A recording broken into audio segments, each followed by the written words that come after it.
Makanya saya syukur sama Anda jadi nabi dan tidak akan jadi nabi. Nah, hal inteleknya itu.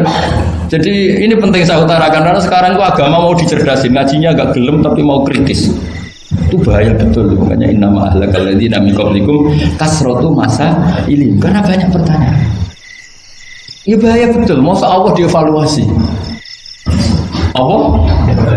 Makanya saya termasuk gak senang ketika ada sholat gini peregangan apa pernafasan terus kalau sujud apa saya tidak senang. Sehingga senang saya gini nanti sholat lama-lama fungsinya kayak senam yoga. Gini saja, semua yang diperintahkan Allah pasti ada hikmahnya. Saya yakin ada hikmah.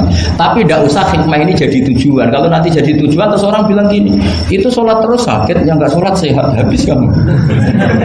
Ya kan?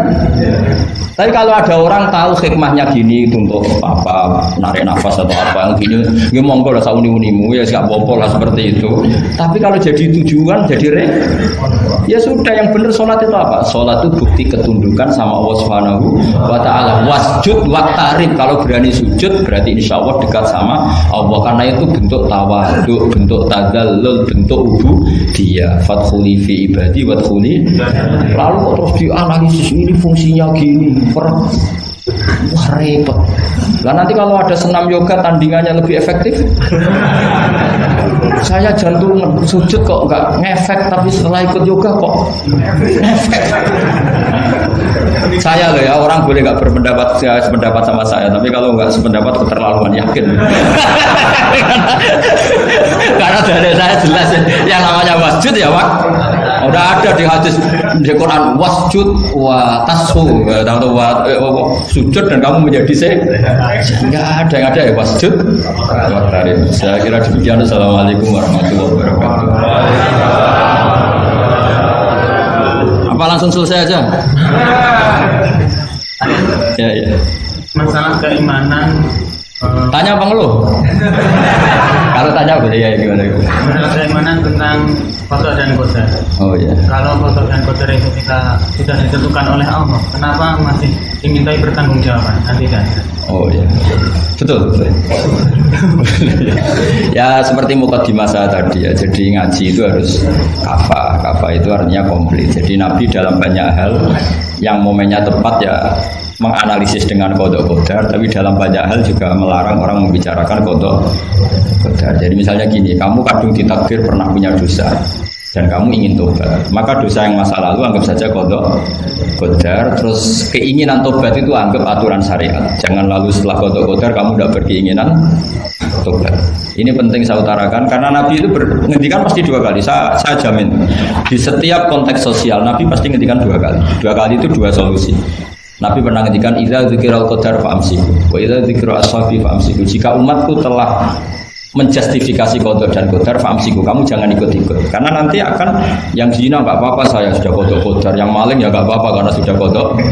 Wah bahaya, bisa hancur syariat kalau seperti itu.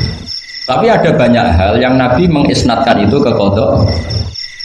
Kayak cerita Nabi Musa dan Nabi Adam. Ada kan di hadis Sahih itu jelas. Ini dengerin, ini betul di hadis Sahih. Nabi Musa itu saking Israelnya, memang beliau orang apa? Pertama, semua Nabi kan pasti ngalami diangkat ke alam roh. Nabi loh ya, tidak sampean Nabi. Sampean tidak usah ambisi begitu, Nabi ini. Ketika beliau diangkat di alam roh itu ketemu Nabi Adam. Padahal Nabi Adam kan Abul Basar, tokoh utama ada. Pertama ketemu langsung ngomong gini, anta Adam, kamu betul yang namanya Adam? Ya saya Adam. Antal ladzi akhrajtan nasa minal jannati wa asqaitahu. Siapa hadisnya? Antal ladzi akhrajtan nasa minal jannati wa asqaitahu. Gara-gara kamu orang enggak hidup di surga. Jadi kalau sampean marah gara-gara kamu, saya harus cari uang sampai Korea. Coba kalau kita masih di surga, enggak perlu kerja di mana? Karena semuanya tersediakan, nggak punya istri jelek, semuanya cantik karena bidadari. Gara-gara jenengan kita harus keluar di bumi dan keluar dari surga. Nabi Adam itu karena orang sepuh ya, beliau santai saja. Anta Musa, kamu betul Musa? Ya saya Musa. Anta kalimu, ya saya kalimu. Anta Sofio, ya saya. Nabi Adam masih muji-muji lagi. Ini pentingnya orang bijak. Jadi kalau sama nanti ngelawan saya tetap bijak insya Allah. Tapi sampean bisa neraka, ngelawan kiai itu dosa.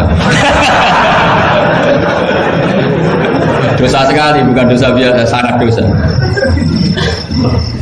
Nabi Musa, Nabi Adam masih anta sofil wa anta kalimullah. Bukankah kamu melihat di Taurat bahwa saya akan dosa dan akan dosa saya sudah ditulis 40 tahun sebelum saya dosa? Iya ya Musa. Iya ya Nabi Adam, ya betul gitu. Berarti kamu mengkritik saya atalumunani fi amrin qad qadahu. Kamu mengkritik saya, menyalahkan saya dengan sesuatu yang sudah digodok-godok oleh Allah sebelum saya lakukan. Jadi sudah ditulis sama Allah 40 tahun sebelum saya salah sudah ditulis skenario-nya nanti Adam akan salah terus keluar dari surga. Memang dari awal Allah skenario-nya seperti itu. Itu ibarat istri kamu sudah tahu ini kalau miskin setia, kalau sudah kaya nanti pola, itu sudah tahu. Tapi anehnya istri kamu ketika nyata pola kok tidak siap. Padahal sebetulnya sudah tahu gitu ya kan. Makanya saya kalau ngaji di mana-mana bilang kelirunya orang Indonesia itu satu. Kalau ilmunya terbukti itu tersiksa. Itu kelirunya orang ini. Semua cowok tahu enggak? Semua lelaki tahu enggak? Kalau enggak pernah nafakoi diomelin, tahu enggak? Tahu. Tapi ketika itu nyata enggak siap. Harusnya ketika nyata diomelin, alhamdulillah ilmu saya benar terus semuanya.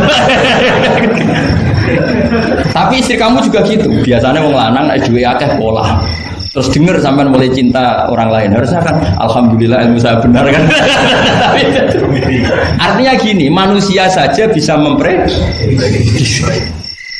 Kan nggak mungkin kita nyifati Allah nggak tahu Nabi Adam salah sebelum nyata-nyata salah. Tentu itu tidak mungkin. Nah, maknanya kodok-kodar kira-kira gitu. Allah itu tahu apa yang akan terjadi. Tapi tetap saja ini nggak boleh dipakai justifikasi untuk maksiat. Makanya jelas aturan Quran, saya mohon kamu nggak boleh salah. Ini nanti saya baca, saya hafal tapi ini biar tamu ayatnya. Itu ayatnya kan ma asoba musibatin fil ardi wala fi anfusikum illa fi kitabim min qabli an nabraha inna dzalika 'ala Allahi yasir likai la ta'sau 'ala ma fatakum wala tafrahu bima atakum. Jadi apa yang mengenai kamu di bumi maupun ada pada diri kamu, anggap saja itu yakini saja sebagai qada qadar supaya kamu tidak putus asa apa yang sudah terlewatkan dan tidak bangga dengan apa yang kamu udah. Misalnya saya ini kan termasuk kiai keren misalnya itu saya tidak pernah bangga karena memang ditulis kalau suatu saat Gus Baik itu keren, jadi bangganya di mana kan sesuai skena. Jadi untuk menghilangkan ujub bangga itu dengan cara iman sama qada qadar. Terus likaila tak soal fatakum, kamu tidak perlu putus asa dengan apa yang sudah kelewat. Misalnya masa lalu kamu ya diusir istri, suami, macam-macam lah, utangnya banyak, wes sudah bangkit saja, sudah takdir. Jadi mungkin ada yang mencarikan, coba ini carikan, mungkin di surat Hadid itu apa yang nanti dicari ayatnya. Pokoknya ayatnya tadi apa? Ma asoba min musibatin fil ardi wala fi anfusikum apa? Illa fi kitabim min qabli an nabraha inna dzalika 'ala Allahi yasir likaila taksau 'ala ma fatakum wala tafrahu bima atakum. Jadi qada-qadar ditulis supaya kamu tidak putus asa menyesali apa yang sudah kelewat dan bangga luhur terhadap apa yang kamu dapat. Jadi misalnya Pak Jokowi jadi presiden untuk menghilangkan ujub ya, memang sudah ditulis kalau akan jadi ya biasa saja sesuai skenario. Nah, ya sama seperti sampai suatu saat tua terus untungmu coplok terus dredeg kepleset tigo. Soalnya harus senang saja. Zaman kamu muda juga sudah tahu kalau nanti akan seperti itu. Gitu. Jadi kalau itu terjadi ya sudah memang akan seperti itu. Jadi ringan saja. Nah, ini pentingnya ngaji. Jadi sesuatu itu mudah sekali kalau dianalisis dengan ya cukup ya. Satu lagi aja jangan. Kalau nggak salah itu surat Hadid. Biar ditahukan suratnya. Diumumkan siapa? Surat apa? Hadid 22. Hadid 22 ya. Hadid 22. Berdiri aja Pak Bapak. Oh enggak. Oh ya enggak apa-apa gimana? Assalamualaikum warahmatullahi wabarakatuh. Waalaikumsalam warahmatullahi wabarakatuh. Saya mantan sama Kiai. Ya. Sebenarnya saya baru kenal Kiai itu 3 minggu yang lalu lewat YouTube. Ya. Ada yang kirim di FB saya, walaupun dengan komentar yang agak mirip lah. Iya. Kalau nggak salah waktu itu Pak Kiai membahas masalah perang Handar. Iya. yang mengatakan bahwa Nabi itu waktu itu satu saja tidak tahu apa-apa, tapi ada Salman yang menyampaikan ini komentarnya netizen anak-anak.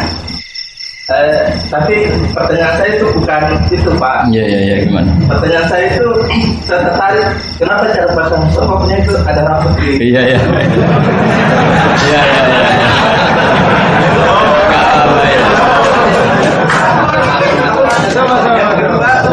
Yang kedua, sebenarnya hal umum. Saya bukan ahli Al-Quran, tapi ada ayat yang mengatakan bahwa sampaikanlah dari aku meskipun satu ayat itu enggak. Walaupun itu cuma satu ayat. Dari aku balihu anni walau ayat. Yang itu menurut saya menjadi dengan dunia medsos saat ini orang yang betul-betul mungkin bukan cuma sekedar satu ayat, cuma satu kata itu di broadcast yang mungkin memacu perdebatan. Makanya ini begini, namanya siapa? Sulaiman. Begini aja, ini saya jawab. Tapi ini ringan, sama relax saja santai. Jadi memang tradisi ulama sama masyarakat itu beda. Jadi kalau Nabi dikatakan tidak tahu dalam konteks tertentu itu malah madh. Madh itu memuji. Karena tadi syaratnya Nabi harus ummi. Ummi itu kan keibu-ibuan. Jadi kalau Nabi tahu itu nanti seakan-akan dia itu dikawal oleh ilmunya, padahal Nabi itu dikawal oleh nubuah. Ini bedanya Nabi sama ndak. Jadi Nabi di Quran itu biasa ada kata makun tatadri mal kitabu walal iman. Terjemahnya kan kamu tidak tahu. Kanjeng Nabi biasa didhawuhi Allah makun tatadri mal kitabu walal iman. Kamu itu tidak tahu apa itu kitab. Tapi itu sifat madh. Sifat apa? Madh. Madh itu memuji. Kenapa itu jadi pujian?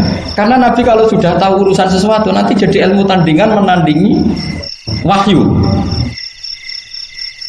Lah mungkin netizen nyuwun sewu bukannya ngeritik, bukannya apa. Mungkin nggak paham tradisi ulama itu. Jadi kalau ulama bilang Nabi itu tidak tahu itu bukan sifat dzam tapi sifat madh memuji. Di Quran banyak kalimat makun tatadri mal kitabu walal iman.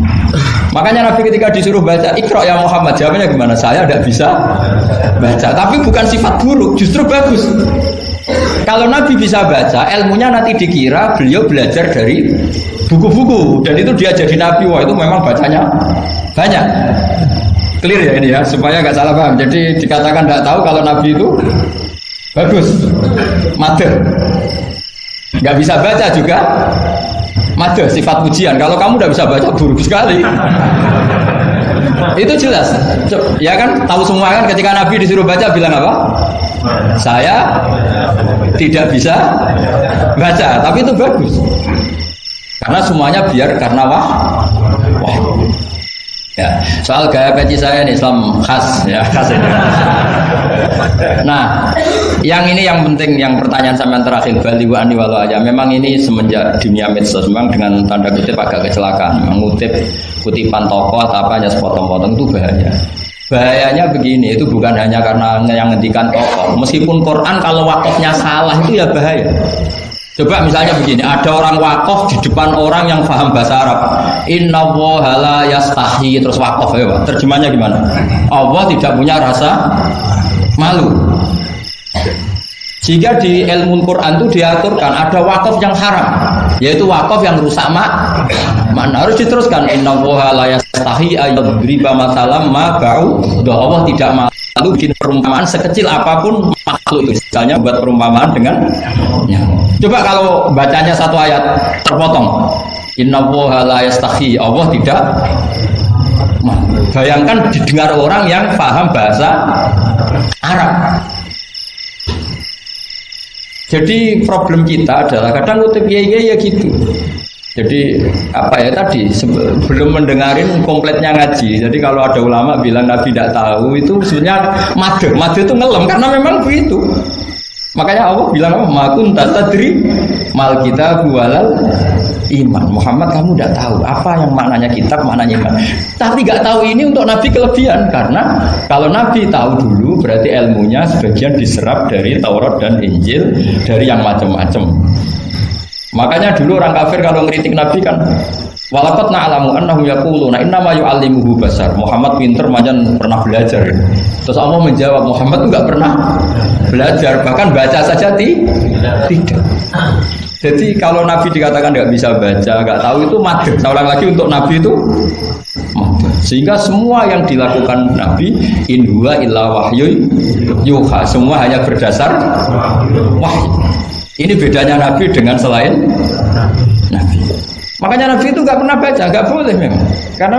Karena tadi pasti ini jadi ilmu tandingan. Itu bahaya kalau untuk Nabi, supaya semuanya orisinal dari Allah. Nabi itu sama Allah dikosongkan, semuanya kosong. Semuanya dari ilmu yang diwahyukan oleh Allah Subhanahu wa Ta'ala, jelasnya. Jadi baliwani walau ayat itu saya mohon, maksudnya itu ayat itu bukan ayat satu Quran potongan, enggak. Ayat yang muhkamah, yang utuh. Tapi kalau satu potongan ya enggak boleh. Tadi misalnya dipotong apa innallaha la yastahyi kan kayak.